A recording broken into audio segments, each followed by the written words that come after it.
Evimer Duclerc has more than a deep bond with her close girlfriends. I call her a sister. That's what she is to me, a sister. I think in the 10, 12 years that we have known each other, we have never had an argument. We just clicked as soon as we met. And no doubt her vibrant personality and stunning looks were a magnet for male attention. One man in particular was Ramon Lalondriz-Castillo, who worked in a neighborhood deli. Castillo, let's say, was moonstruck over the Bronx beauty. Every time I would come over here, to the store, he would keep asking me, who is she? Can you give me her number? This and that.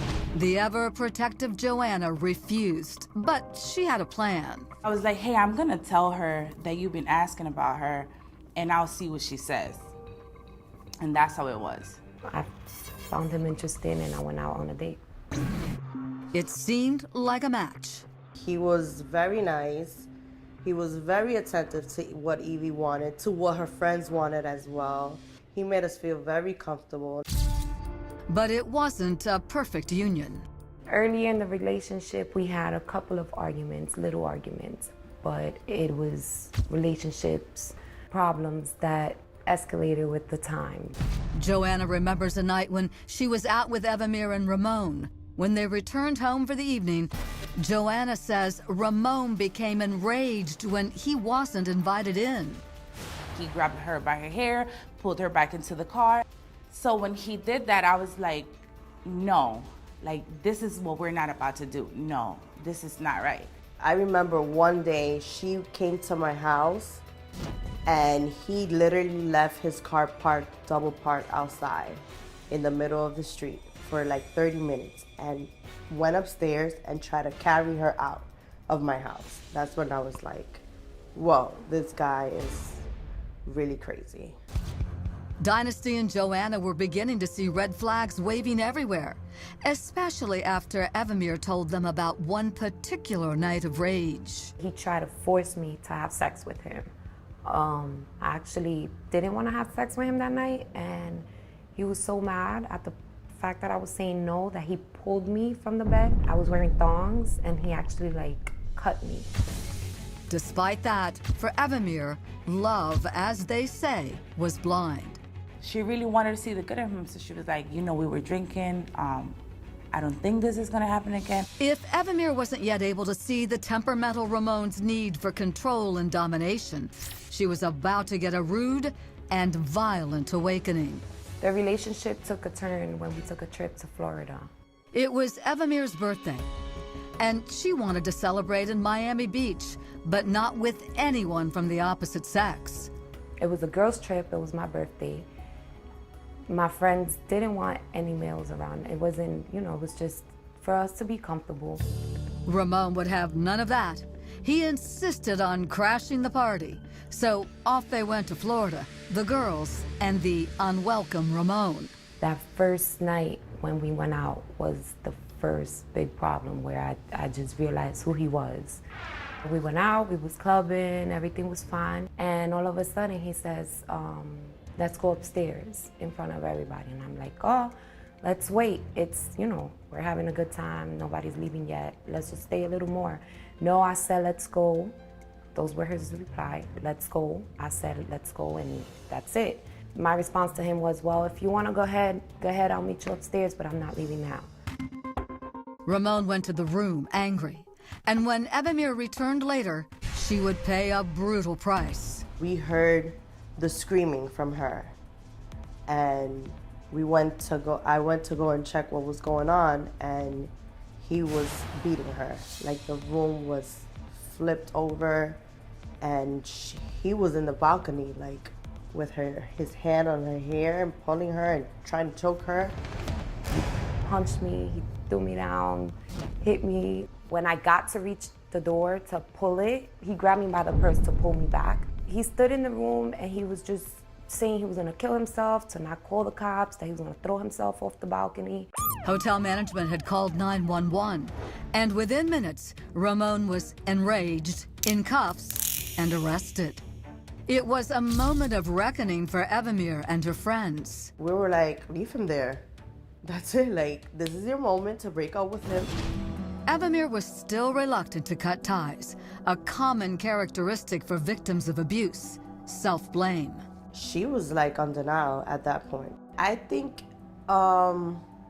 in some kind of way she thought maybe she triggered that.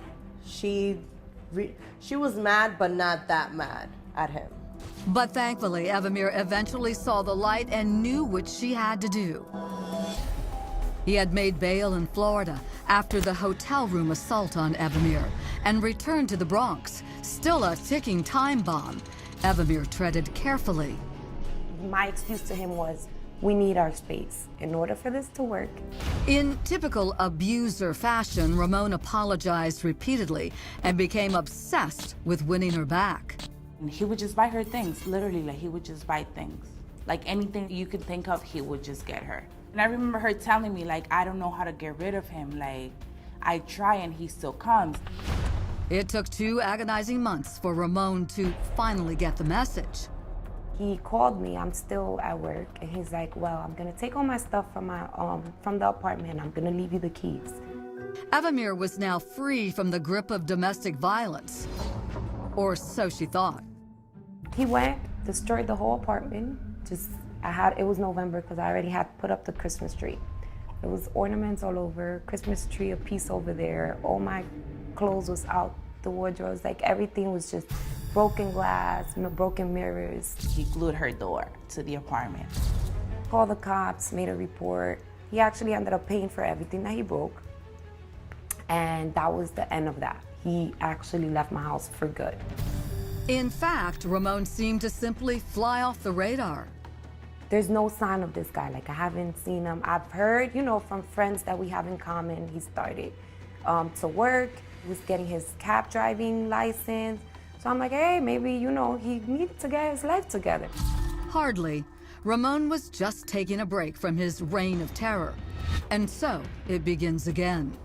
Ramon would show up to her job, to school, to our friend's house. Anywhere he knew that Evie was at or with a friend, he will break my lights of my car because he thought that she was using my car to go out. Evimer once again was forced to live life shadowed by a madman. We were actually waiting for it, okay, something big has to happen for this to end. Every week was something with him. But Dynasty, Joanna, and even Evimer could never have predicted just how big that something would be. On a frigid January night in New York, Evimer's shift was almost over at the pharmacy where she worked in Manhattan. Her co-worker, Demetrius Johnson, makes a chilling observation. Demetrius come back and he's like, your ex is parked outside the store. Are you waiting for him? Right now, I was just like, I don't know what to expect. I haven't spoken to him.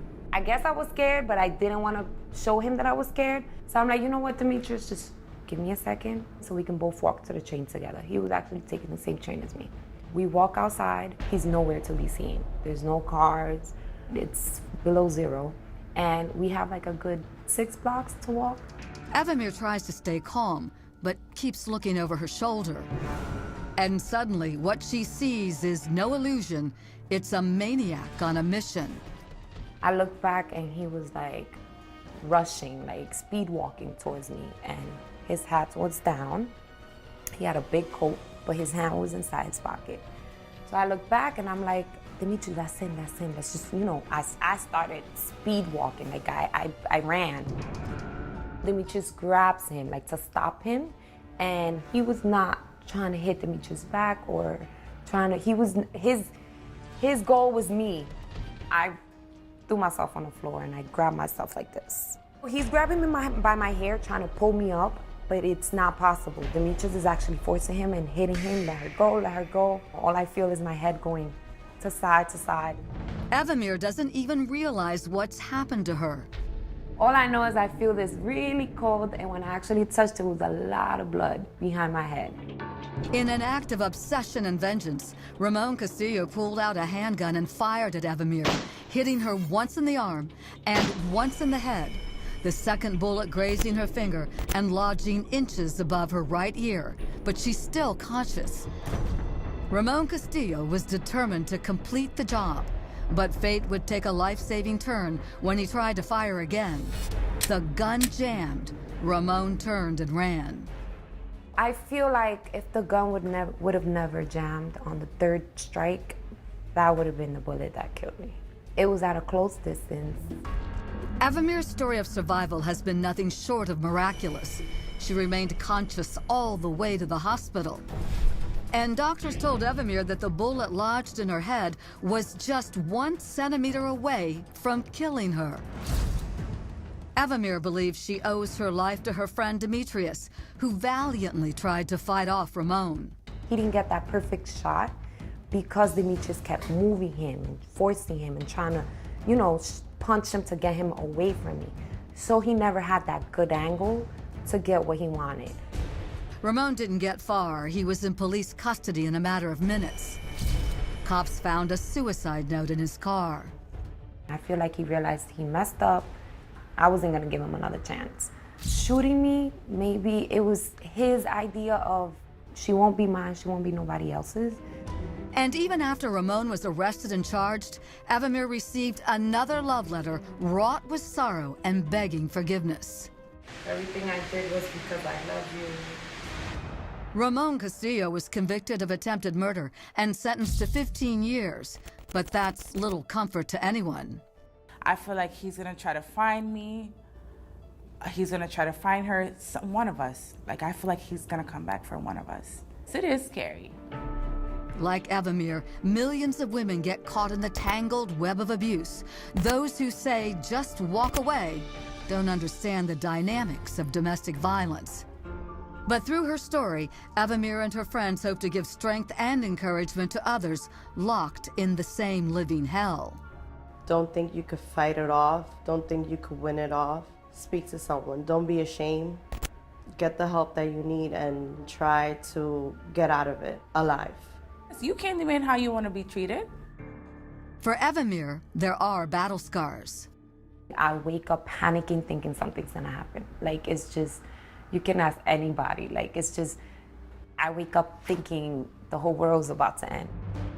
But those scars are symbols of survival and newfound wisdom.